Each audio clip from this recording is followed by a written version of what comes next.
Buenas tardes, jóvenes. Sean bienvenidos nuevamente a nuestras clases de psiquiatría de la Facultad de Medicina de la Universidad de los Andes en San Cristóbal, Venezuela, diseñadas principalmente para los estudiantes de cuarto año de la carrera. Yo soy su profesor Óscar Medina Ortiz, profesor de psiquiatría, y quiero agradecer a la doctora Giselle Díaz porque ha colaborado conmigo en la realización de esta clase. En primer lugar, hoy vamos a hablar del trastorno bipolar. Vamos a empezar a hablar de un tema que estaría clasificado dentro de un grupo que son los trastornos psicóticos dentro de la psicosis. Ya sabemos que la principal enfermedad que representa este grupo de patologías vendría a ser la esquizofrenia, pero el trastorno bipolar podría estar incluido allí. Una de las principales características para hablar de un trastorno psicótico, al final el consenso termina considerando que es la pérdida del contacto de la realidad. Y les voy a dar un pequeño ejemplo de esto antes de empezar con nuestra clase. Se habla de síntomas psicóticos y los síntomas psicóticos por excelencia vienen a ser las alteraciones del pensamiento, en primer lugar el contenido del pensamiento, por ejemplo las ideas delirantes o delirios y las alucinaciones. Muy bien, que forman parte de estos síntomas psicóticos en estas enfermedades. El asunto cuando yo les comento de la pérdida del contacto con la realidad es que imaginémonos que están ustedes en casa y en un momento dado comienzan a escuchar una voz que les dice, eh, Oscar, soy Dios que te está hablando.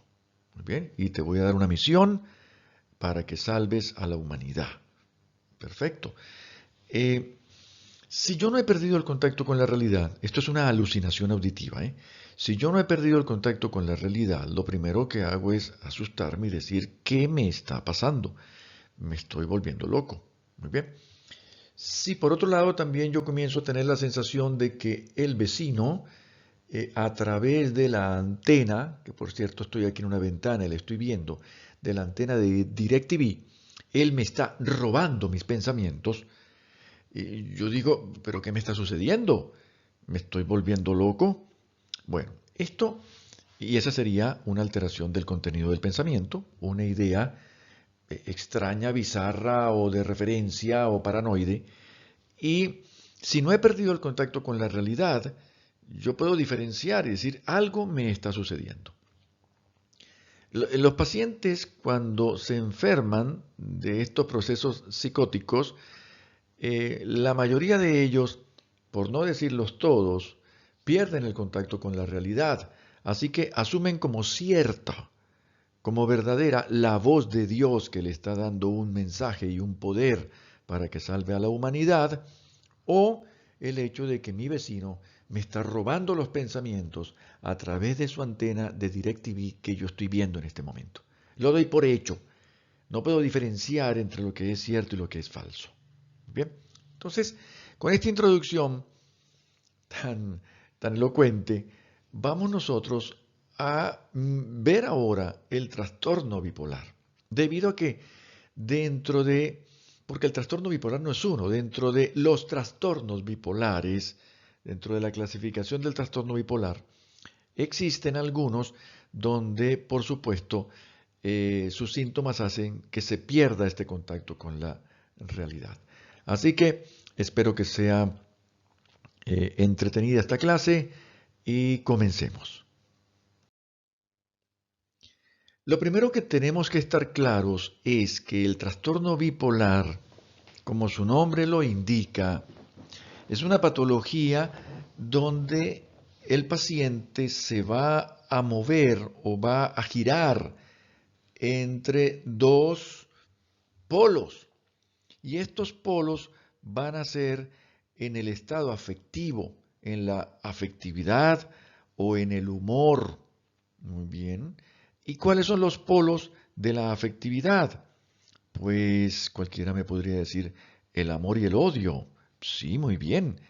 Al final de cuentas, en nuestro caso serían la alegría y la tristeza.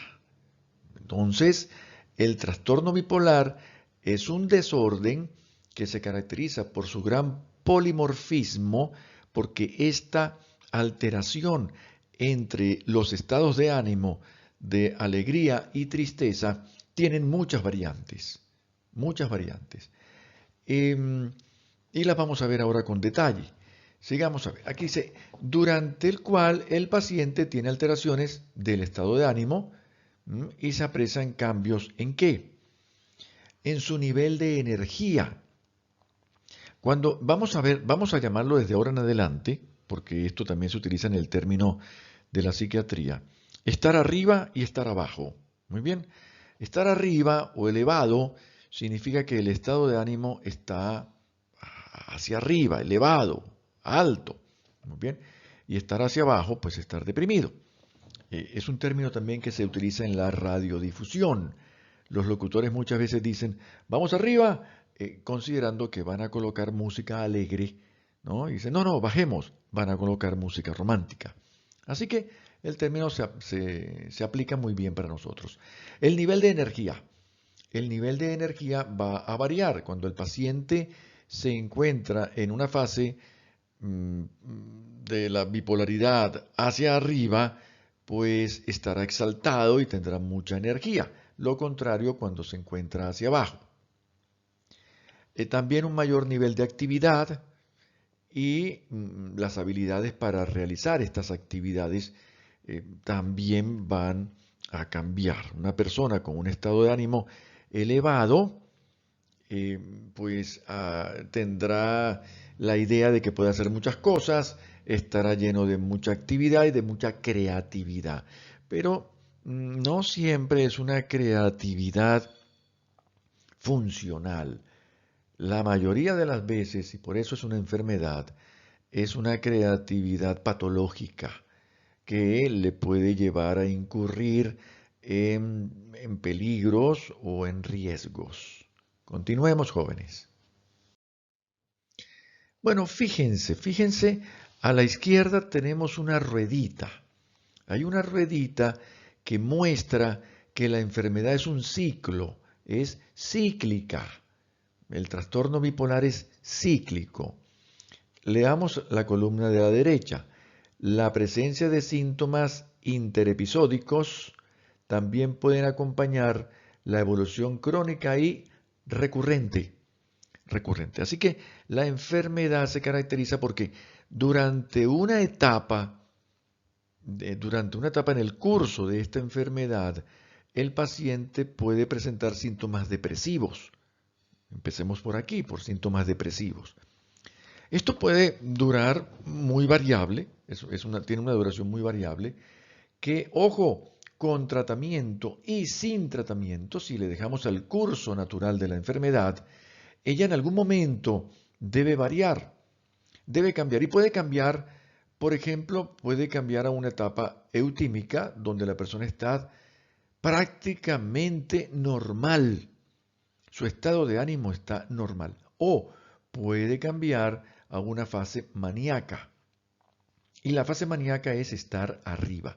Así que las fases son depresivas, maníacas.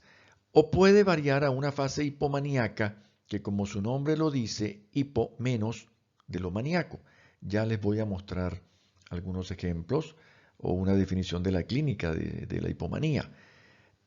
Así que, como ustedes ven, es una enfermedad cíclica que en un principio, cuando el paciente está debutando con esta patología, no se tiene todavía muy claro cómo va a ser el curso, si van a predominar los episodios depresivos, los episodios maníacos o hipomaníacos, si generalmente tiende a ciclar de un episodio depresivo a uno maníaco o al revés, o si va a pasar primero por uno eutímico, en fin, es muy, como lo dijimos al principio, con mucho polimorfismo y no sabemos exactamente cómo va a ser el curso, pero a medida que el paciente avanza, que el paciente presenta mayor edad y experimenta diferentes crisis, su psiquiatra va a darse cuenta de cómo es el curso de la enfermedad, cuáles son las crisis que predominan, los episodios que predominan y generalmente qué viene después de uno o del otro.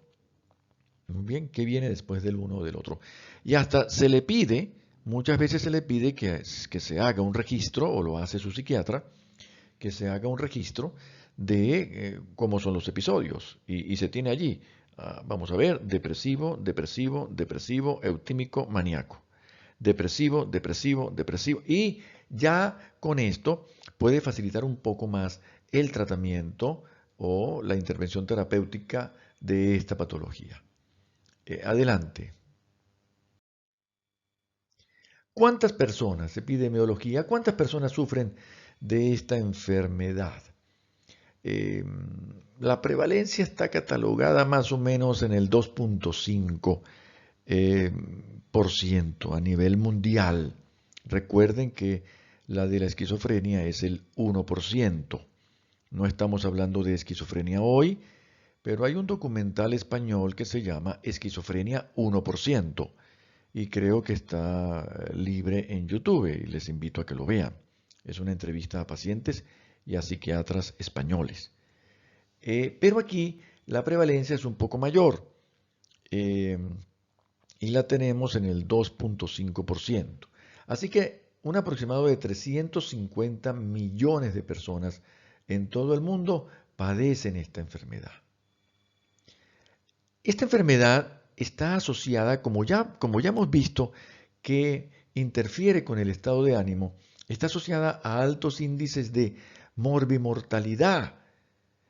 Personas que pueden consumir licor en un estado maníaco de alegría, subirse a un automóvil y ir por la calle a alta velocidad, experimentar con drogas, tener relaciones sexuales sin protección de manera promiscua. Todo esto pues lo convierte en un problema de salud, ya sea por la misma enfermedad o por las consecuencias. La padece todo el mundo, no discrimina sexo, raza ni cultura. Ni cultura. A diferencia de la esquizofrenia, me perdona que la compare tanto con la esquizofrenia y meta un poco lo de la esquizofrenia en esta clase, pero nos sirve de comparación, porque es que la esquizofrenia es una enfermedad, como decía Krepelin, que afecta más a la razón, digámoslo así, a la inteligencia, al pensamiento abstracto, mientras que el trastorno bipolar compromete al estado de ánimo. Así que una persona con esquizofrenia, hay unas teorías que dicen que siempre pues, tiende a quedarse en los estratos socioeconómicos más bajos. Pero esto no sucede con el trastorno bipolar. El trastorno bipolar, cuando la persona está en una fase eutímica, puede sencillamente estar completamente normal y puede ir a la universidad y graduarse, sí, de abogado, de médico, ¿no? De político, puede graduarse, puede ser presidente de un país y mientras no presente un episodio, o un episodio maníaco evidente, pues puede pasar desapercibido. Así que no discrimina sexo, raza ni cultura. Continuemos, jóvenes. Ya lo habíamos comentado. La prevalencia, aunque es difícil de estimar, porque generalmente no se diagnostica el primer episodio. Ya vamos a ver cuáles son los criterios para diagnosticar el trastorno bipolar. Pero una persona con trastorno bipolar puede pasar desapercibida en el primer episodio de la enfermedad. Muy bien, puede ser un episodio hipomaníaco, puede ser un episodio maníaco, pero que no explota de una manera tan evidente y bueno, la persona puede mantenerse al margen todavía del diagnóstico. Pero habíamos hablado de 2,5% a lo largo de la vida. En cuanto a la incidencia, pues también es variable, pero los estudios en Europa revelan que anualmente pues un 1% es los nuevos casos, ¿no?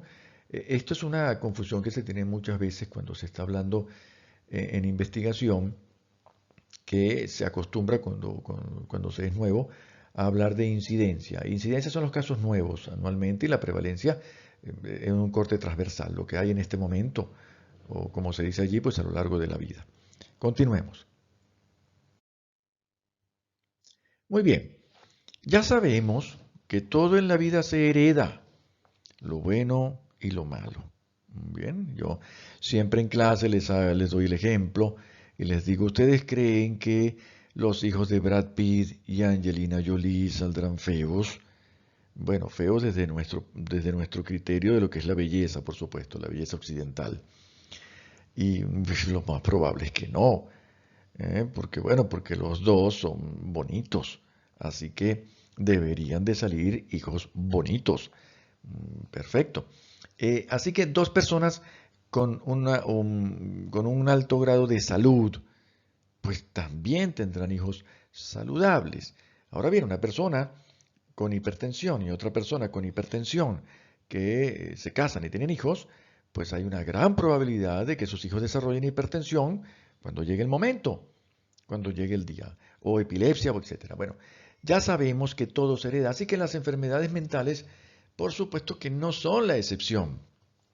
Y hay algunas que tienen un alto grado de heredabilidad. El trastorno bipolar es uno de los que más altos grados de heredabilidad tienen. Vean esto, un 50% de los pacientes, es decir, la mitad de los pacientes con trastorno bipolar, en algún momento tienen un familiar de primer grado con un trastorno del estado de ánimo. Está bien, no digamos que sea bipolar, pero episodios depresivos, muy bien, inestabilidades emocionales, pero es casi la mitad. Así que el trastorno bipolar, si no es el que más, pero creo que sí lo es, tiende a ser el de mayor heredabilidad. Siempre me preguntan, doctor, y entonces si yo me voy a casar con una persona con un problema mental, mis hijos podrían, claro que sí podrían heredar la enfermedad. Y les hablo y les echo el cuento de las tradiciones que tenían nuestras abuelas. Por ejemplo, mi abuela, y estoy hablando de Colombia, mi abuela en Colombia, cuenta mi mamá que cuando alguien tenía un enfermo mental o alguien con un déficit cognitivo o con una minusvalía desde el punto de vista mental, tendían a esconder a esa persona en la casa, en una habitación o esconderla, porque si había una jovencita en edad casamentera, sus pretendientes podían ser ahuyentados al conocer al hermano que tenía este déficit. Muy bien, porque pues la mamá del pretendiente le diría, tenga mucho cuidado, porque en esa casa hay taras mentales o hay enfermos mentales y le puede salir un hijo así. Y era un conocimiento muy básico que estaba basado en esto sin saber de el genoma humano para lo más mínimo. Muy bien, pero sabían que estas enfermedades se heredaban. Así que la respuesta es sí. Hoy en día, por supuesto, hoy en día con la integración y todos estos factores sociales que intentan integrar a la sociedad a este tipo de personas con estas condiciones, pues probablemente esto ha disminuido y la gente se fija más que si en el amor o si está operada la joven o si el caballero tiene dinero. Y han pasado pues a segundo plano estas, digamos, estas observaciones y la gente se casa sin importar cómo esté el familiar o cómo le vaya a salir el hijo. Muy bien, pero bueno, lo que quiero decir es que la enfermedad se hereda y esto se notaba antes y se sigue notando ahora. Los descendientes de los pacientes, de cuando usted se casa o tiene un hijo con una persona que tenga trastorno bipolar, tienen 5 a 10 veces mayor riesgo de desarrollar la enfermedad en comparación con el resto de la población. Se casa usted con alguien con trastorno bipolar, tiene un hijo, y ese hijo puede llegar hasta tener la posibilidad 10 veces de enfermarse de un trastorno bipolar que su amiga que se casó con alguien que no es millonario, pero que no tiene la enfermedad. ¿Muy bien? Y hay diferentes genes involucrados. Pero lo que voy a comentar de los genes es que no es un solo gen. No es que digan, bueno, me voy a casar con Pedro Stauffer, muy bien, y porque así acostumbramos en nuestros países, ¿no? Los que tienen apellidos raros como que son más, eh, digamos, les ponen el ojo un poquito más rápido. Entonces me voy a casar con Pedro Stauffer eh, y voy a hacerle un examen genético. No, la cosa no funciona de esa manera. No hay un gen como tal. Al parecer es una combinación de genes y que tienen que darse de una manera muy precisa. Además, recordemos que los estudios con gemelos monocigóticos, estos gemelos que son completamente idénticos tanto por fuera como por dentro, revelan que algunos expresan la enfermedad y otros no. Es decir, que no todo se lo podemos achacar a la genética, pero por supuesto el riesgo está aquí. Hay un 50% que sí. Porque generalmente en estos estudios de gemelos monocigóticos, la mitad sí, la mitad no.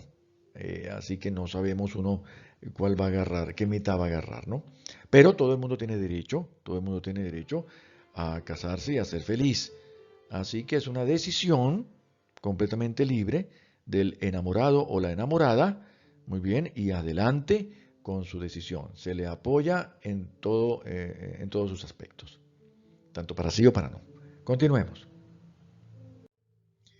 Una vez que hemos visto que el factor genético tiene mucha importancia, vamos a hablar ahora de otros factores que son los factores de los neurotransmisores, de las hormonas. Muy bien. Al parecer, la disfunción del eje hipotalámico pituitario adrenal está presente en todas las etapas de la enfermedad. Ya sabemos que hay una alteración de neurotransmisores, al igual que ocurre en la esquizofrenia. Em, las enfermedades mentales antes estaban consideradas como una psicosis única y dentro de ella se incluían la esquizofrenia, el trastorno bipolar, el episodio depresivo mayor, todo englobaba allí. Posteriormente, pues sobre todo la psiquiatría alemana, los psiquiatras alemanas, Kraepelin, Skinner, ellos empezaron a darse cuenta de que habían diferencias entre unas y otras. Por lo tanto, la clasificación se fue expandiendo y esto es importante porque por lo menos en el trastorno bipolar el tratamiento es diferente al trastorno de la esquizofrenia. ¿Mm? Puede que otro trastorno psicótico no, que sean los mismos tratamientos farmacológicos, pero en el trastorno bipolar el tratamiento farmacológico tiene ciertas características que lo diferencian. Así que en el eje hipotálamo pituitario adrenal pues hay alteraciones y esta alteración hace al paciente más vulnerable a episodios futuros y a que la enfermedad se haga crónica. Pero les tengo otra buena noticia. El trastorno bipolar responde sumamente bien al tratamiento farmacológico. Lo que sucede es que la mayoría de las veces las recaídas son por falta de adherencia al tratamiento. Por una persona que se siente bien, y dice, ¿por qué tengo que seguir tomando esto si yo estoy bien?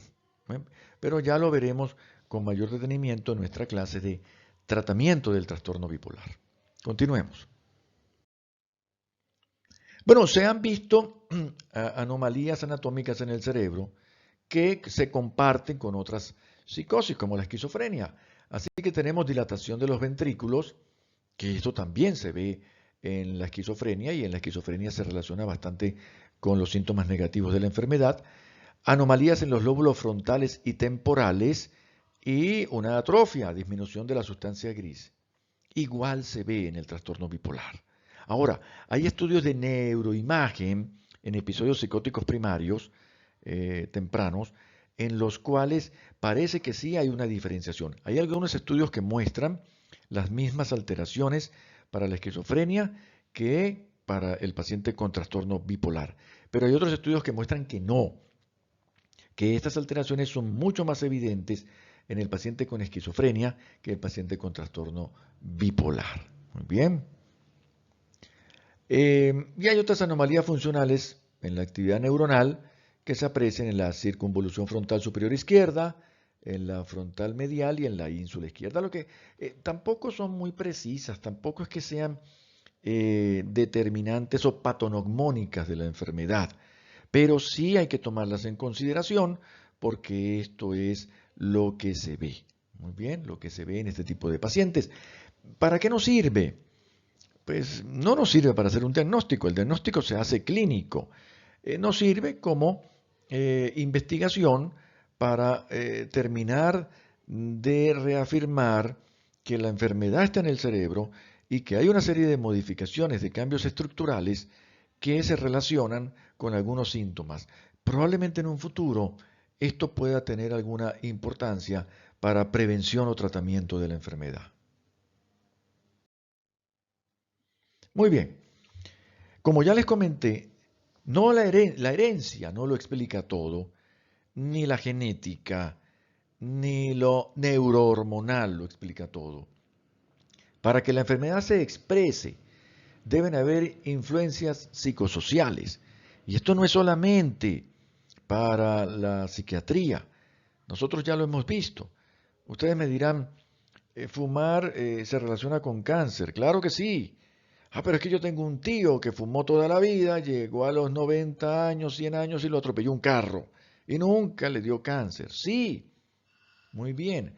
Esto de fumar es un factor psicosocial que probablemente la persona no tenía la predisposición o la combinación de genes para el cáncer. A lo mejor sufrió de otras cosas, de un EPOC o problemas cardiovasculares o todo lo que da el cigarrillo, ¿no? Pero no era un cáncer como tal. Así que eh, tenemos aquí una situación muy similar. Una persona debe de tener la predisposición genética, debe de tener la predisposición genética para que en combinación con los factores psicosociales la enfermedad pueda expresarse. Así que vamos a ver algunas de las que están propuestas. Entonces tenemos experiencia previa de acontecimientos vitales que precipitan episodios afectivos. Los nacimientos, traumas en el nacimiento. Traumas en el nacimiento. Se describen también momentos del cumpleaños. Fíjense que todos tienen que ver con emociones. Emociones.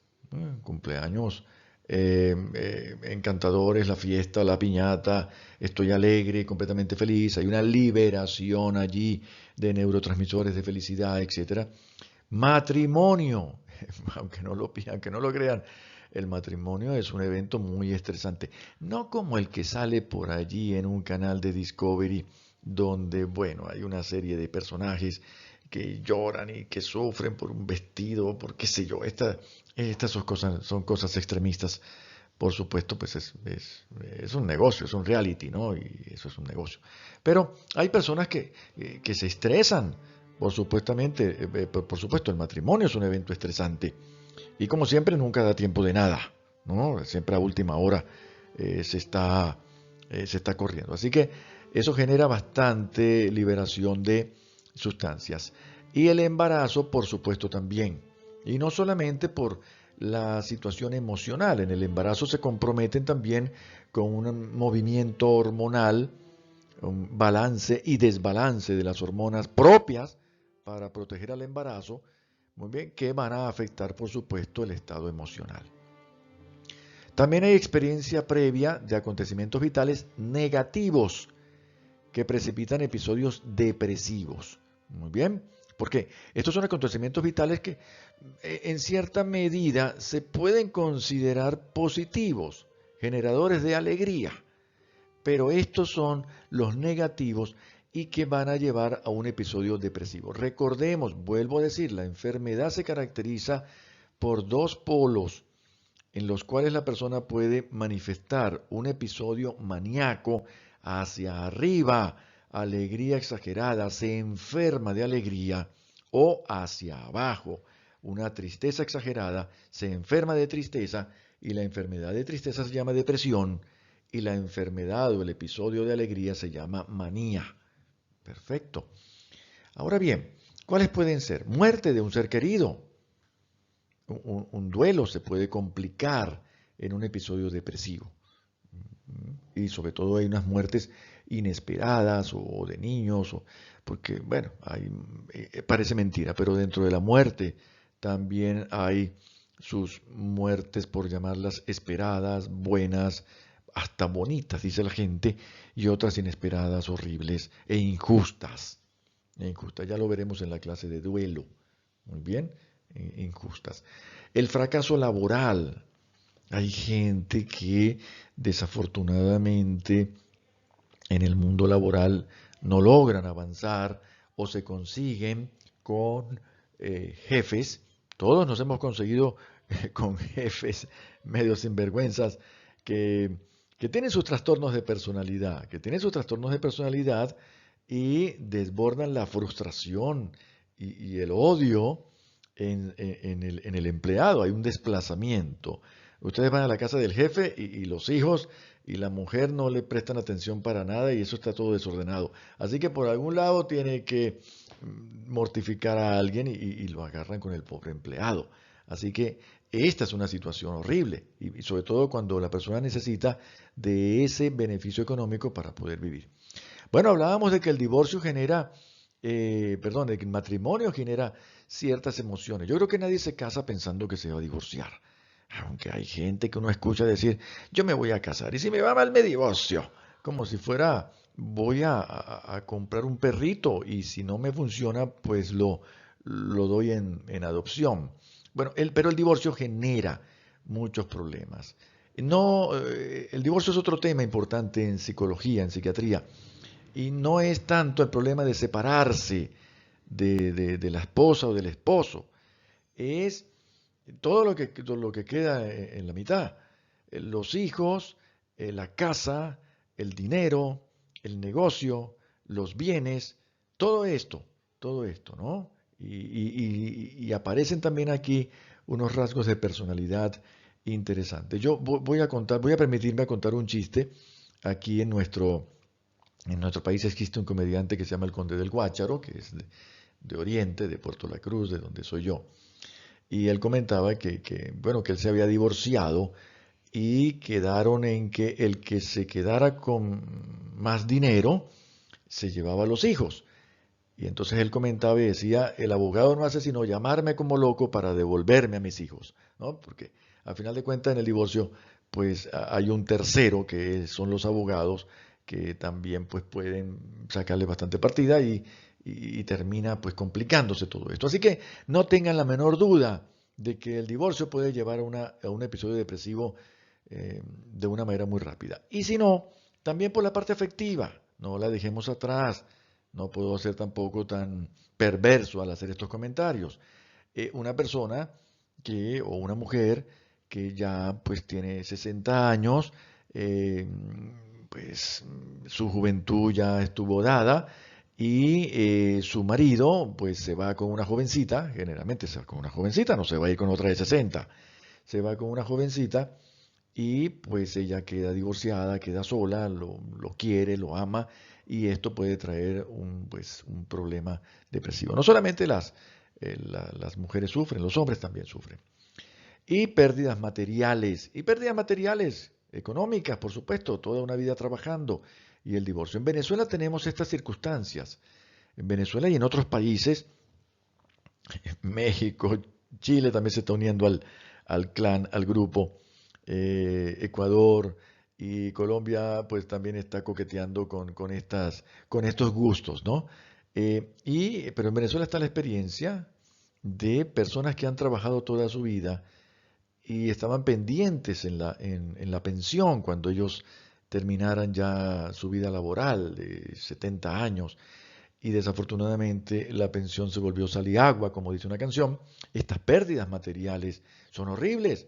No hay una expectativa, no hay eh, un futuro prometedor, un futuro tranquilizador, por lo menos, para comprar sus medicinas y acudir al médico, que es lo que hace uno cuando ya está mayor. Y esto puede, por supuesto, llevar a un episodio depresivo.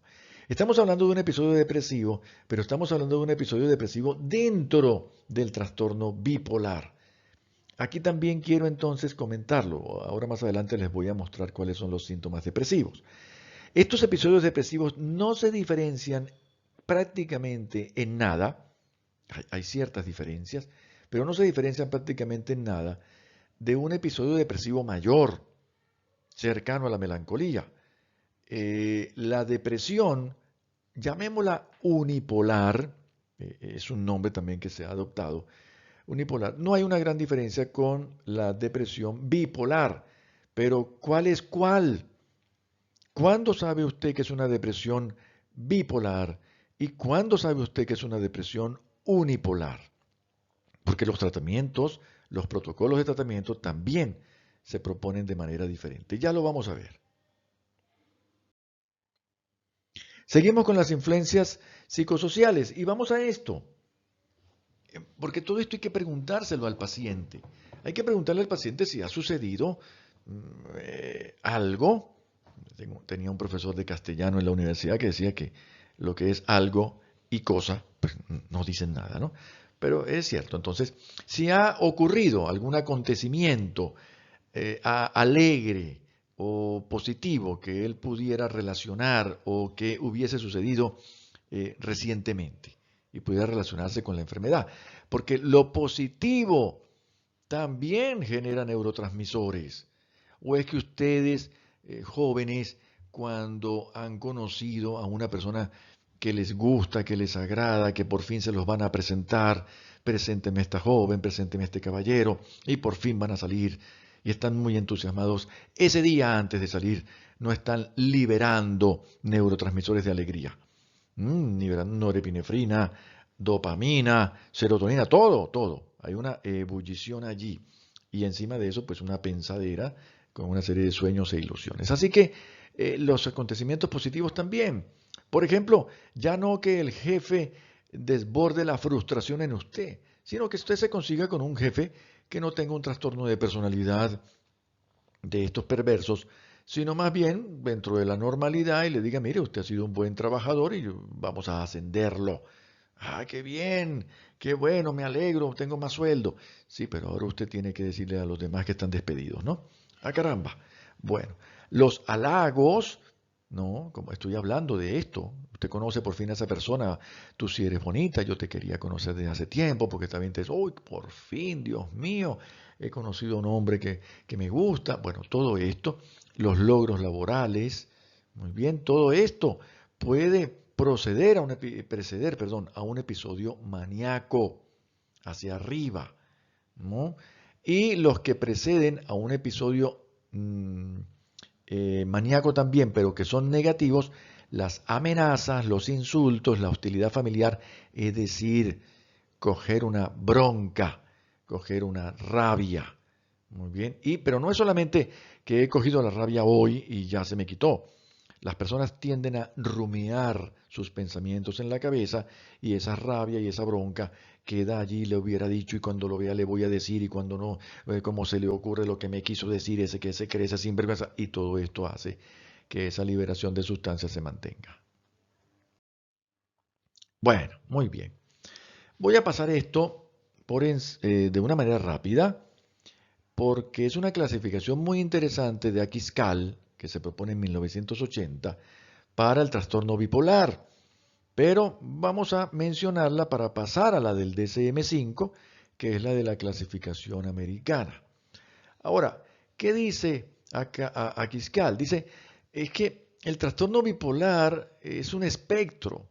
Hay diferentes trastornos bipolares.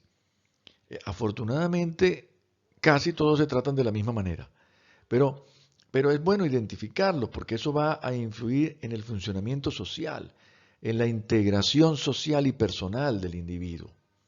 Entonces, propone el concepto de un espectro bipolar que todavía se maneja, el espectro bipolar. ¿Y en qué se basa? Primero, en la enfermedad como tal. Luego, en los antecedentes antes de la enfermedad y el temperamento de la persona. Lo que hemos dicho. ¿Por qué unos reaccionan de una manera? ¿Por qué a unos le afecta de una manera y a otros no? ¿Quiénes tienen la predisposición genética para que la enfermedad se exprese ante los eventos negativos vitales de la vida o positivos? Bueno, continuemos. Así que bueno, él los va dividiendo en mitades. Y dice, bipolar medio es un trastorno esquizoafectivo tipo bipolar. Este esquizoafectivo, que lo vamos a ver, es un trastorno que combina síntomas de esquizofrenia con síntomas de trastorno bipolar y se llama justamente trastorno esquizoafectivo. Muy bien. Y dentro de él pues está la clasificación a predominio maníaco, predominio bipolar, predominio depresivo, etc. Bueno, vamos al bipolar 1, que es el bipolar clásico, la enfermedad clásica, bipolaridad 1. Fíjense esto, para su diagnóstico y su clasificación debe de haber al menos un episodio de manía, bueno, o un episodio mixto, pero con eso no los voy a complicar. El episodio mixto es una mezcla de sintomatología depresiva y a la vez maníaca y que se ve mucho, sobre todo en la adolescencia. En la adolescencia, pues es una forma como se manifiesta la enfermedad hasta que por fin la persona crece y se va aclarando hacia un episodio maníaco o un episodio depresivo. Pero lo que quiero decir con esto es que, ¿se acuerdan aquella pregunta que yo les hice? ¿Cómo sabemos si un episodio depresivo es componente de bipolaridad o no? Si es lo que llamábamos una depresión unipolar o una depresión bipolar, aquí está la clave. Para que usted haga el diagnóstico de trastorno bipolar, debe de existir un episodio de manía. Mientras no aparezca un episodio de manía, sino que el paciente tiene un episodio depresivo, se mejoró, otro episodio depresivo, se mejoró, otro episodio depresivo, se mejoró, termina siendo un episodio depresivo recurrente.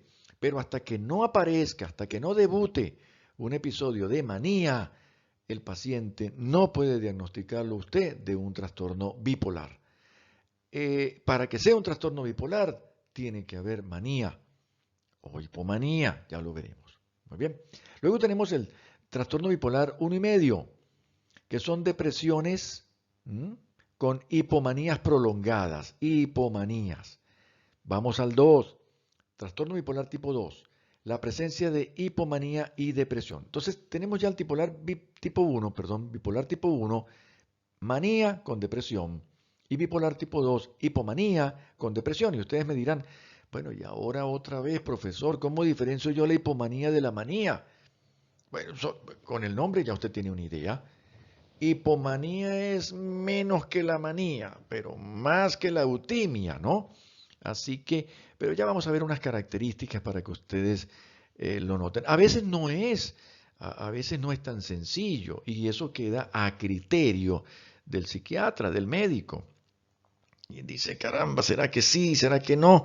Y bueno, y ahí ya depende de la personalidad o de la experiencia del médico de decir, yo prefiero tratarlo como si fuera un episodio maníaco antes de que esto se me complique más, ¿no? Claro que es algo que se debe eh, concertar con los familiares del paciente en la mayoría de lo posible, no solamente nosotros, y explicarle esto.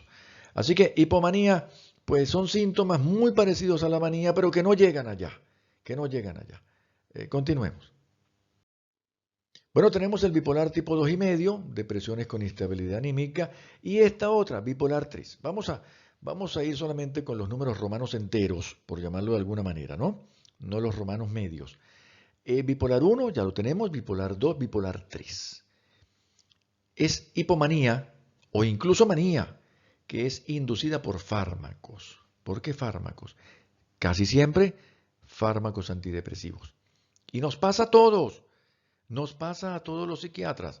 Hemos tratado episodios depresivos, que consideramos episodios depresivos mayores, y cuando nos damos cuenta al mes, el paciente nos está llamando acelerado, el paciente nos está llamando con mucha actividad, con imprudencias, o nos espera en la consulta y lo vemos sumamente acelerado y dijimos se nos fue para arriba y consideramos tiene un episodio bipolar tipo 3. Muy bien, o sencillamente el fármaco antidepresivo hizo que ciclara. No decimos bipolar tipo 3, decimos resultó ser bipolar. El paciente cicló y se me fue hacia la hipomanía. Bueno, se fue hacia la hipomanía. Muy bien, tenemos luego el bipolar tipo 3,5, que es debido pues, a cambios anímicos por el alcohol, y el bipolar tipo 4, que es una depresión tardía en un temperamento hipertímico, quiso decir pues que hay una hipertimia placentera. Muy bien, bueno, seguimos adelante, jóvenes. Pero ahí no termina Quiscal. Mencionan una bipolaridad 5, que no es otra cosa que cicladores rápidos, personas que ciclan más de 5 veces en un año, y ciclan de la hipomanía a la manía, a la depresión, a la eutimia, muy bien, y un bipolar tipo 6, una estabilidad anímica en pacientes con demencia temprana. Así que toda esta clasificación la ha propuesto Quiscal en 1980. Pero la Asociación Americana de Psiquiatría, pues, si bien le da mucho valor a esto, porque bueno, alguien que se dedicó a investigar con mucho detenimiento y hace esta propuesta, comenta lo siguiente, dice, clasifiquemos los trastornos bipolares en algo un poco más práctico, ¿no? Algo no se debe decir. Clasifiquemos los trastornos bipolares eh, con una estructura un poco más práctica. Y vamos a ver qué dice el DSM-5. 5 con números arábicos, jóvenes. Por costumbre, probablemente ustedes sigan escribiendo 5 con números romanos, pero ha cambiado. Los números romanos hasta el 4. Aquí ya es con este número arábico. Ordena la nosografía y la nosología y precisa códigos. Vamos a ver qué nos dice el DSM-5. Bueno, el DSM-5 los clasifica de manera muy práctica para que el médico de atención primaria, que son ustedes, pues no se enreden tanto con el diagnóstico. Y al final de cuentas, pues el otro, pues sí, es importante para los especialistas cuando quieren profundizar un poco más o cuando esto tiene probablemente repercusión en el tratamiento o en la conducta que se va a llevar a cabo. Así que tenemos el trastorno bipolar tipo 1, que ustedes ya lo conocen, es igual, manía con depresión, bipolar tipo 2, hipomanía con depresión, ciclotímicos, cicladores rápidos, trastorno, por llamarlo de alguna manera, trastorno bipolar y trastorno relacionado inducido por sustancias o medicamentos, y dentro de estos medicamentos tenemos ya, como ya les dije, los antidepresivos. No son solamente los antidepresivos, pues los esteroides, cualquier medicamento que pueda tener una alteración a nivel de los neurotransmisores, que puedan poner nervioso al paciente, broncodilatadores, por ejemplo, que producen taquicardia, el paciente se puede asustar con esto, etcétera. Muy bien. Un trastorno bipolar relacionado a otra afección médica, se me ocurre ahora el hipertiroidismo, por ejemplo, el hipotiroidismo, que puede desencadenar el trastorno bipolar. Otro trastorno bipolar bueno, que especificado o no especificado. Muy bien, ahí metemos a todos los demás. Ya lo tenemos claro.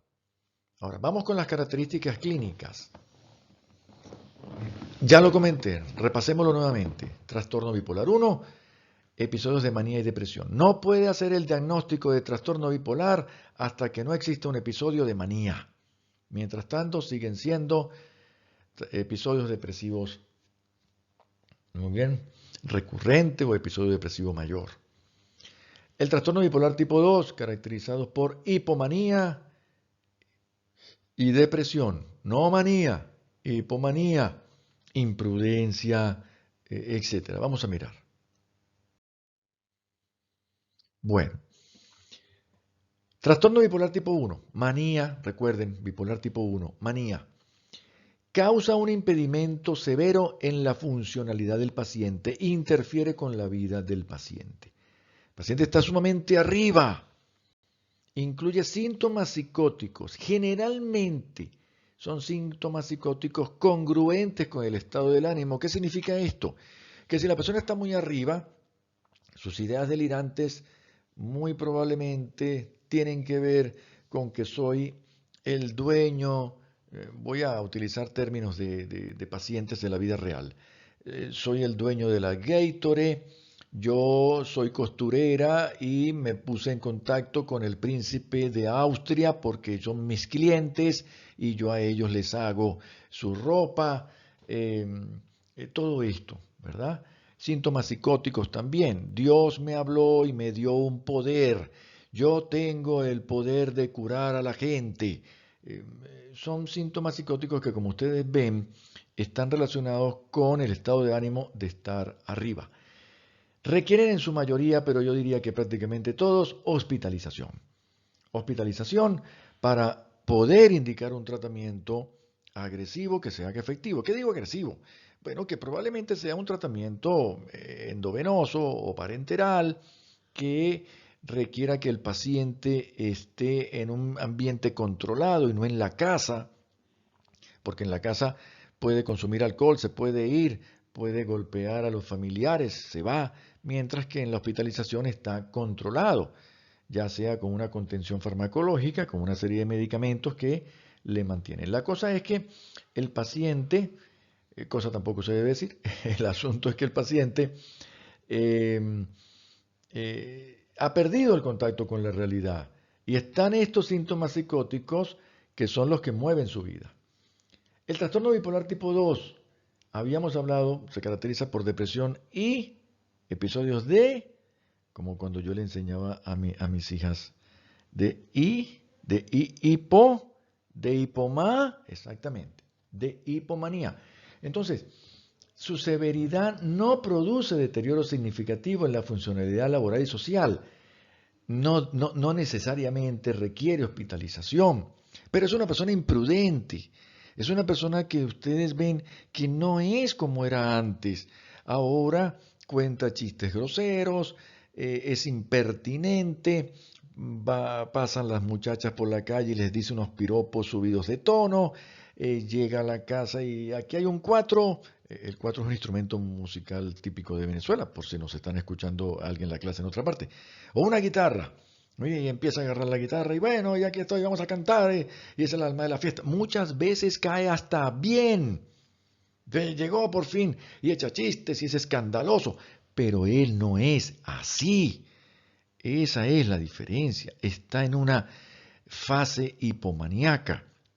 Es una persona más bien recatada, ¿no? El profesor, llegó el doctor, por favor, ¿cómo no? Sí, por favor. Nosotros teníamos un personaje en la televisión venezolana que se llamaba Joselo y él era un personaje que tenía una condición que se llamaba bebedor patológico y cuando él llegaba a una reunión le ofrecían un trago de licor y él decía, no, yo no tomo. Y él llegaba con mucha decencia y con mucha amabilidad. Y él decía, no, yo no tomo. Pero en nuestra sociedad es la costumbre de obligarlo a tomar. ¿Cómo no va a tomar? Tómese un trago, tome. No, yo no tomo. Bueno, apenas lo probaba, se convertía en una persona imprudente, y es donde aparecía la parte cómica. Y se burlaba de los vestidos de las señoras que estaban allí, y le decía, yo te conozco a ti, yo sé de dónde tú vienes, no te la deja ahora de que eres una gran cosa. Y empezaba a piropear a las mujeres. Bueno, acababa con la fiesta, con solamente un sorbo de licor. Esto se llama bebedor patológico. Aquí sucede igual. La persona con hipomanía es imprudente en todos esos aspectos, pero no necesariamente necesita hospitalización y no necesariamente deja de trabajar. Solamente que los demás lo notan de que está subido y le pueden decir, oiga, contrólate, ¿qué pasó? Muy bien, ese es el trastorno bipolar. Pero cuando eso pasa, cae en un episodio depresivo que se ha comentado que muchas veces son más profundos que los de la depresión bipolar tipo 1. Les quiero comentar algo aquí de la experiencia clínica que nos pasa a muchos psiquiatras. En ocasiones, En ocasiones llega un paciente con un episodio depresivo mayor. Hacemos todo el interrogatorio y ni él ni los familiares nos plantean que ha presentado síntomas maníacos o hipomaníacos. Por lo tanto, según el protocolo y los criterios, sigue siendo un episodio depresivo mayor. Comenzamos a utilizar las estrategias. Un antidepresivo, muy bien. No, que sigue igual. Aumentamos la dosis del antidepresivo. No, que sigue igual. Utilizamos la combinación de antidepresivos. No, que sigue igual. Y se nos plantea la duda. ¿Acaso este paciente puede ser un trastorno bipolar tipo 2 que todavía no ha presentado la fase de manía o de hipomanía? Y se puede hacer una prueba terapéutica. Entonces, se pueden utilizar medicamentos que se utilizan para el trastorno bipolar, estabilizadores del ánimo, y se le dice al familiar, mire, su paciente no mejora, tiene 4 meses, 6 meses, es probable que él tenga otra cosa, aunque no se haya manifestado. Vamos a probar con este medicamento que no le hace daño, y se le puede indicar carbonato de litio, ácido valproico, la motrigina, cualquier estabilizador del ánimo. Dice, vamos a probar a ver qué pasa. Y en muchas ocasiones el paciente mejora. Considerando entonces que era un trastorno bipolar tipo 2, pero que todavía no se había manifestado la bipolaridad en él, ¿no? Pero estos son, como les digo yo, son anécdotas clínicas, pruebas terapéuticas que los psiquiatras pues experimentados probablemente pueden atreverse a hacer, ojo, comunicándole esto al familiar. Perfecto. No. Bueno, yo soy de los que piensa así. No soy el dueño de la verdad y yo creo que ante ante un tratamiento que no está dentro de un protocolo, yo debo comunicárselo al familiar del paciente o al mismo paciente. Adelante. En el trastorno bipolar tipo 1, se produce igual en ambos sexos, pero generalmente en las damas los episodios depresivos están por encima de los episodios maníacos, mientras que en los hombres los episodios depresivos y maníacos tienden a ser iguales, es decir, la misma proporción, pero da igual, hombre o mujer, el trastorno bipolar es igual. Mientras que en el trastorno bipolar tipo 2, la frecuencia es hasta 2 veces más en mujeres que en hombres y con los mismos riesgos. Una dama con un síntoma hipomaníaco, pues ella estará más extrovertida, probablemente tenga una hipersexualidad propia de su condición de estado de ánimo o de tomar o de conductas de riesgo. Bien. Bueno, repetimos, para que esto no se nos olvide. Es necesario para el trastorno bipolar un episodio maníaco, si no, no. Luego ya después de esto es inesperado en un principio, pues no sigue una rigidez, ¿no? Pueden haber episodios hipomaníacos, episodios depresivos, pero tiene que haber un episodio maníaco primero. Para el trastorno bipolar tipo 2, tiene que haber un episodio hipomaníaco, si no, no. Si no, sigue siendo depresión. Y antes o después, bueno, ahí sí, otros episodios hipomaníacos, episodios de depresión mayor, pero nunca episodio maníaco. Si ocurre un episodio maníaco, pasa para acá. Y usted me dice, bueno, ¿y cuál es la importancia, doctor? Bueno, sí, la diferencia es importante porque, sobre todo en la parte social, pero al final de cuentas, el tratamiento tiende a ser un tanto parecido. Claro que recuerden que el trastorno bipolar va a meritar hospitalización muchas veces y tal vez antipsicóticos, tal vez no. Yo les coloco antipsicóticos, ojo, no porque se me ocurre, porque está en el protocolo. Coloco antipsicóticos a todos los pacientes con trastorno en fase maníaca, porque hay que ayudarlos a bajar, hay antipsicóticos que ayudan a dormir, etc. Muy bien. Y aquí en los episodios hipomaníacos muy pocas veces se utilizan antipsicóticos y con los estabilizadores del ánimo tiende a ser suficiente. Entonces, criterios de un episodio maníaco. Debe existir un periodo bien definido que dura mínimo una semana, estando presente la mayor parte del día. ¿Mm? O cualquier duración que amerite hospitalización. Estos son los criterios del DSM-5. Muy bien. Así que miremos los criterios. En el episodio maníaco, para que tengan una idea. Aumento de la autoestima o sentimiento de grandeza. Muy bien, incluso por supuesto sentimiento de grandeza con estos síntomas psicóticos que ya les he comentado. Soy el dueño del mundo, soy el dueño de la... yo tengo un paciente hace tiempo, me decía que era el dueño de la Gillette, otro me decía que era el dueño de la Ferrari, otro me decía que era el dueño de Gatorade, etcétera. Muy bien. Disminución de la necesidad de dormir, y esto quiero que lo tengamos claro. Aquí no ocurre un insomnio. Un insomnio es una dificultad para conciliar, mantener o despertarse a la hora que se requiere que produce molestias al día siguiente. No, aquí el paciente sencillamente con pocas horas de sueño ya, lo voy a comentar como siempre lo decimos, recargó las pilas. Y ya está, otra vez, duermen 2 horas, 3 horas. Y a veces los familiares me dicen, doctor, le dimos el medicamento, pero eso durmió 2 horas y dijimos, ay, por fin se calmó. Y nada, eso otra vez arrancó peor que antes. Por eso se hace necesaria la hospitalización. Muchos pacientes, dependiendo de las ciudades y los países, por lo menos en el nuestro, no hay un lugar apropiado como tal, ¿no? Y si lo hay, pues tiene costos, porque son clínicas. Así que por dos cosas, o el paciente, eh, dos motivos, o el paciente, el familiar no tiene la condición económica para poder pagarlo, o el familiar no quiere llevarlo al hospital porque, bueno, porque considera que las condiciones allá no son buenas. Pero el asunto es que la necesidad de dormir es muy poquita.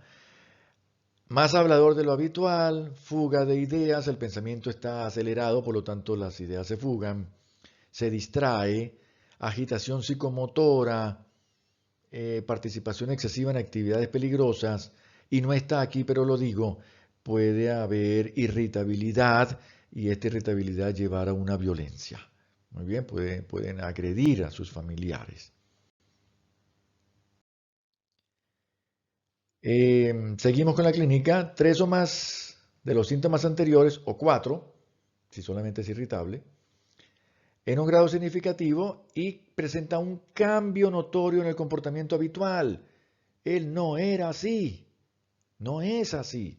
Y muchas veces cuando el paciente va mejorando y llega a la consulta y me dice, no, doctor, ya mejoró, pero yo lo veo acelerado todavía. Le digo, mire, yo no lo conozco a él desde antes, lo conozco cuando ustedes me lo trajeron con los síntomas de maníacos. Pero dígame una cosa, ¿está normal? Sí, doctor, está normal. Es decir, que él es así. Sí, así es. Y ya ustedes ven que probablemente el paciente tiene una condición hipomaníaca constante o su temperamento es así antes de que la enfermedad explote. Episodio depresivo mayor. Este episodio depresivo mayor no se diferencia, como ya lo he comentado, al episodio depresivo mayor de la enfermedad depresiva como tal única. ¿Mm? Igual, deben existir 5 más síntomas durante 2 semanas. Estado de ánimo deprimido, disminución importante del interés o el placer, esto lo vamos a ver en la clase de depresión, lo voy a leer solamente. Pérdida de aumento o disminución sin la dieta. Igual, insomnio o hipersomnia. El insomnio típico de la depresión es despertarse temprano en la mañana y no poder volver a dormir. Pero este sí quiere dormir, pero no puede. Agitación o retraso psicomotor, fatiga o pérdida de la energía, sentimientos de inutilidad, culpa, sentimientos de culpa, y muchas veces las ideas suicidas aparecen porque mi familia va a estar mejor sin mí. Muy bien, porque yo los hago sufrir. Disminución de la capacidad para pensar o concentrarse, pensamientos de muerte. Hay 4 puntos cardinales, que son el estado de ánimo, tristeza, la inteligencia cognitiva o dificultad para pensar, la parte física, muy bien, pereza, y los síntomas, además de ellos, el otro síntoma cardinal son los síntomas adicionales, como el insomnio, el apetito, la disminución del deseo sexual, etcétera. Bueno, episodio hipomaníaco. ¿Recuerdan que estábamos hablando de cómo lo diferencio? A veces es muy sencillo diferenciarlo. Uno lo ve, bueno, lo es sencillo cuando usted ya es psiquiatra y yo sé que de nuestro curso hay un joven que dice que va a ser psiquiatra, por allí a veces levanta la mano dos o tres, pero es lo normal, de 3 al 5% de 3 a 5% de cada curso tienden a verse tentados por la psiquiatría. Deben existir para un episodio hipomaníaco 3 o más síntomas. Entonces, como les comentaba, a veces con la experiencia ya usted sabe que está hipomaníaco, pero hay ocasiones en que el límite no es tan sencillo. Duran un mínimo de 4 días, porque puede ser por otra cosa que esté así. Perdón, puede ser por otra situación que esté así. Muy bien, la mayor parte del día.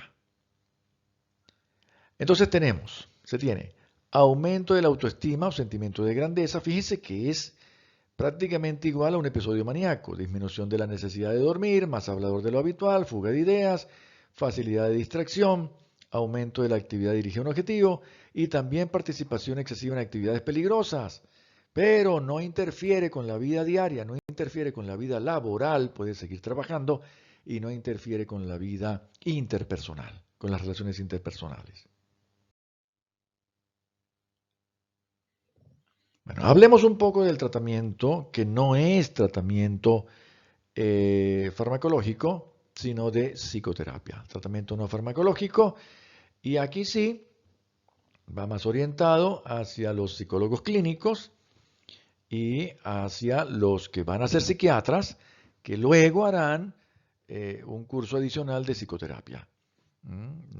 Por ser psiquiatra salimos con un conocimiento básico de todas las psicoterapias, pero no salimos con un entrenamiento muy completo. Hay que perfeccionarlo después, hay que hacer un máster, un diplomado, un entrenamiento, lo que ustedes quieran, pero tienen que entrenarse y estudiar un poco más. De igual manera, los psicólogos tampoco van a ver pacientes hasta que no hagan una especialidad que se conoce como psicología clínica. Y ahí ya pueden, y aún así, aunque hagan la psicología clínica, deben entrenarse también en psicoterapia. Así que tenemos diferentes estrategias. Está la psicoeducación, muy bien, está la terapia aplicada a la familia, terapia de la armonía social, terapia personal, pero la terapia cognitivo-conductual es una de las que más, digamos, efectividad presenta. Yo tuve la oportunidad, como les comenté, de estar en España y allí apareció un máster, una maestría muy interesante de la universidad que quedaba en Alcalá de Henares, ¿no? La universidad, ahora no, imagínense, no recuerdo su nombre, se me fue de la cabeza, pero ahorita me viene. Eh, de Alfonso, también, tampoco recuerdo ahora el profesor, pero el hecho es que es la psicoterapia integradora, perspectiva integradora. Y viendo que estaba allí, pues haciendo otras cosas y tenía tiempo libre, con el doctorado tenía cierto tiempo libre, pues lo hice y me pareció muy interesante porque integra diferentes corrientes de psicoterapia. Bien. Entonces, tenemos la terapia cognitivo-conductual. La psicoeducación es importantísima. Hay también, me gustaría que lo buscaran, hay un programa de psicoeducación propuesto por un psiquiatra de Barcelona, en realidad de Barcelona, de Cataluña, que se llama Colón, y es la psicoeducación para el trastorno bipolar, propuesto por Colón, con eh, varias sesiones, y es muy efectivo. Búsquenlo por internet y lo van a conseguir. Tenemos la terapia a la familia, por supuesto.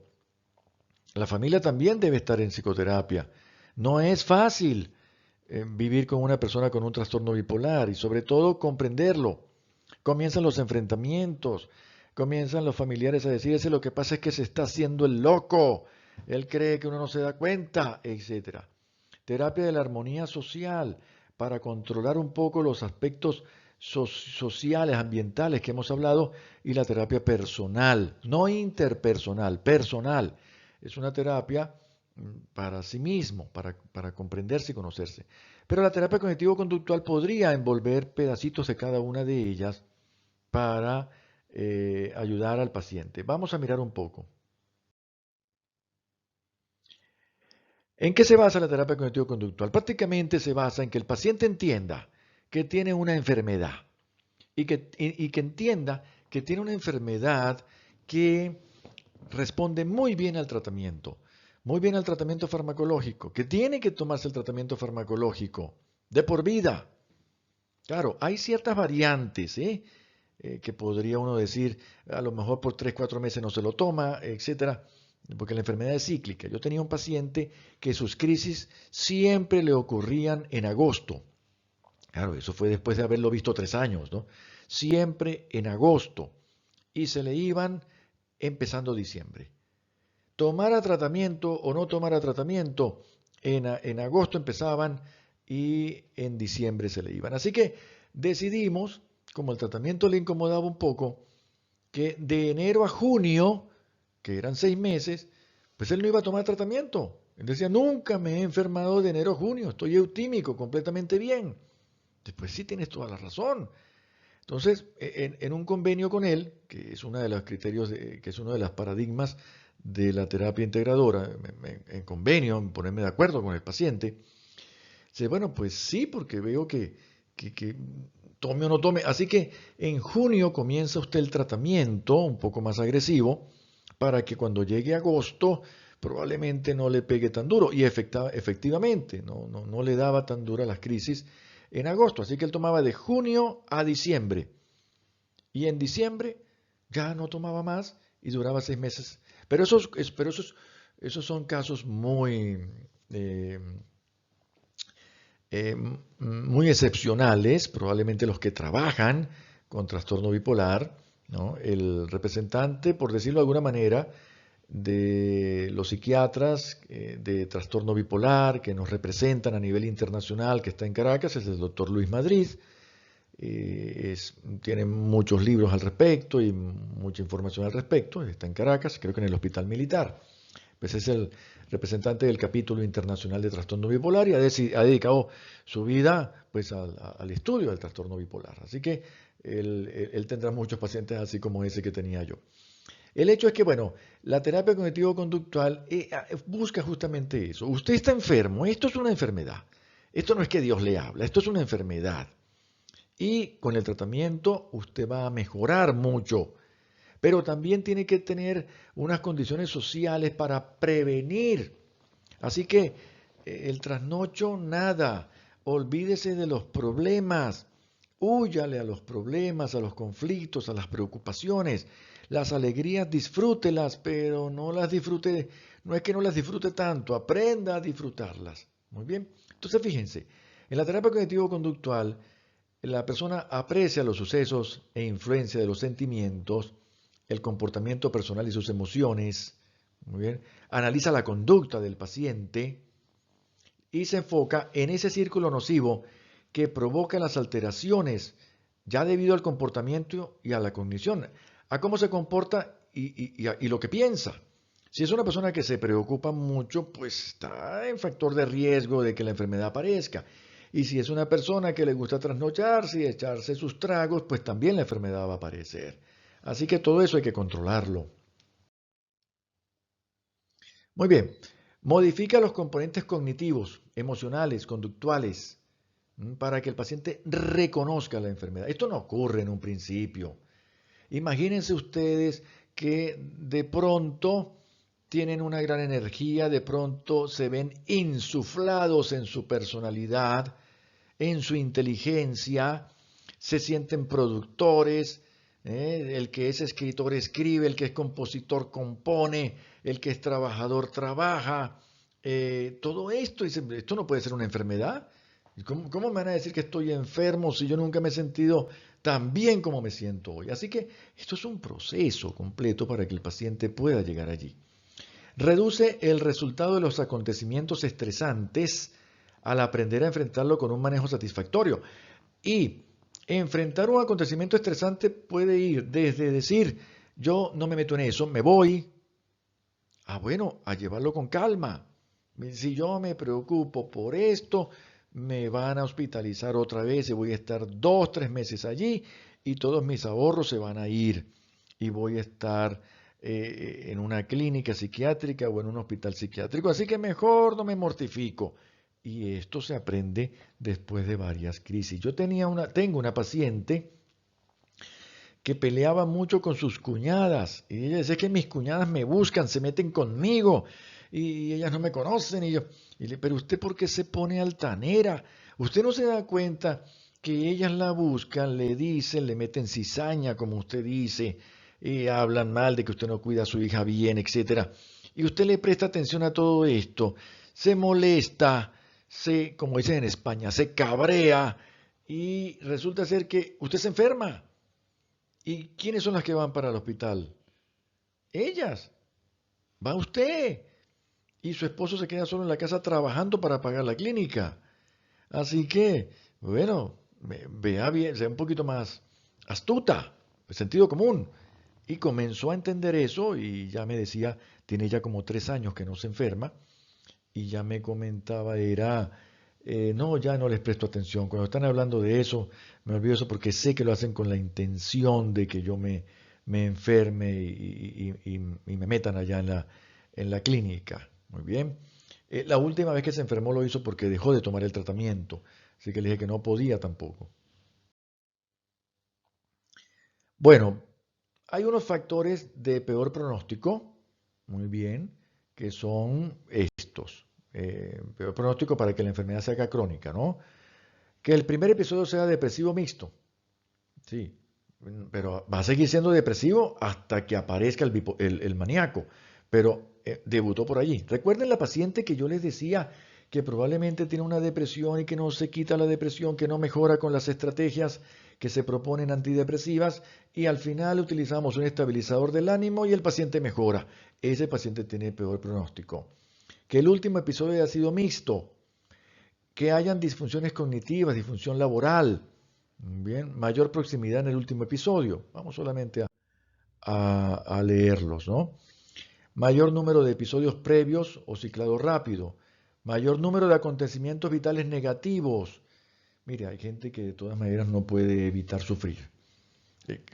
Cuando uno comenta esto de no le prestes atención, sí, pero cuando usted tiene un jefe remiserable y él le amarga la vida y usted necesita ese trabajo para vivir, la situación es difícil. Uno puede decir, déjalo, deja ese trabajo. Es muy fácil darle esa recomendación al otro.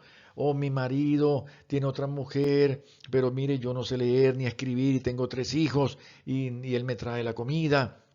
Déjalo, ¿cómo te vas a aguantar? Está bien, yo lo dejo, pero fírmeme un papelito que diga que mientras me consigo otro marido, usted me va a pasar una mensualidad de tanto. A ver. Entonces, no se pueden dar este tipo de consejos, jóvenes. El que va a ser psiquiatra o sin ser psiquiatra, el que va a ser médico, bueno, todos van a ser médicos aquí. No podemos dar ese tipo de recomendaciones. Ustedes tienen que ponerse en el lugar del otro. Usted no puede decir, deje ese marido como si eso fuera una telenovela. Déjalo, que no ves que te estás engañando. Porque cuando esa persona esté en problemas, ¿quién lo va a solventar? ¿Usted? ¿Usted va a ir allá a darle una mensualidad? Se dan cuenta que la cosa, hay que saber hablar, hay que saber decir las cosas. Abuso de sustancias, definitivamente sí. Definitivamente la persona cuando empieza a tener estos problemas comienza a tomar. Ayer me han llamado un paciente, familiar de un paciente, para decirme que el familiar, el paciente, ha empezado con unas crisis maníacas, pero que el asunto es que tenía insomnio desde hace una semana y comenzó a tomar un medicamento, olanzapina, que está indicado para el trastorno bipolar, comenzó a tomarlo y a la semana aparecieron los síntomas psicóticos, apareció la manía. Y dice, ese fue el medicamento. Dice, no señora, no fue el medicamento. el síntoma, el insomnio, fue el primer síntoma, valga la redundancia, que aparece. Y ahí ya la enfermedad estaba empezando. Y usted le comenzó a dar de una manera muy irregular la olanzapina, pero la enfermedad ya arrancó, ya seguía su curso. Y se manifestó, se expresó la enfermedad. Así que es necesario que siga con todo el tratamiento. Pero el primer síntoma fue el insomnio. En muchas ocasiones el primer síntoma es la sustancia, el trasnocho. Entonces dicen, no, es que se puso a tomar y ahí fue que le dio la enfermedad. No, ya la enfermedad venía y por eso él salió a tomar. Muy bien. Y una enfermedad orgánica o síntomas psicóticos también es de mal pronóstico. Bueno, muchísimas gracias. Yo les voy a dejar 3 referencias que compartió conmigo la doctora Díaz. 3 referencias porque están en español. Para estar en español. Muy bien. Aquí la tenemos. Una de Martínez Hernández, otra de Ayelo Rocha. Muy bien. Esta es de Argentina y esta es de Honduras. Pero ustedes pueden conseguir lo que yo les he comentado en mucha bibliografía. No se queden con lo que yo les he dicho. No les he mentido ni les he engañado y he preparado la clase. Pero lo que quiero decir es que lo que yo hago es una orientación con ustedes, así que, pero por Dios, así me tengan mucha confianza, ustedes tienen que formarse sus propias opiniones. Yo he dado opiniones personales aquí, opiniones clínicas personales, muy bien, de utilizar un medicamento, de utilizar otro, de hablar con el familiar, con el paciente. Pero lo que les he dicho en su gran mayoría es lo que está descrito en los libros. Yo no he inventado nada. Aparte de estas opiniones personales clínicas, pero que también las tienen otros colegas. Así que tampoco estoy inventando nada. Espero que haya sido entretenido y que les haya quedado un poco más claro lo que es el trastorno bipolar. En la próxima clase vamos a mirar el tratamiento. Vamos a mirar el tratamiento farmacológico en base al consenso de la Asociación Americana de Psiquiatría. De igual manera, no les voy a decir ningún comentario personal, pero nos vamos a basar en los protocolos que ya están establecidos. Y ese consenso es un tanto antiguo, pero vamos a revisar también algunas propuestas nuevas que están recientemente publicadas. Entonces, jóvenes, espero que hayan sido entretenidos y nos vemos en la próxima clase. Hasta luego.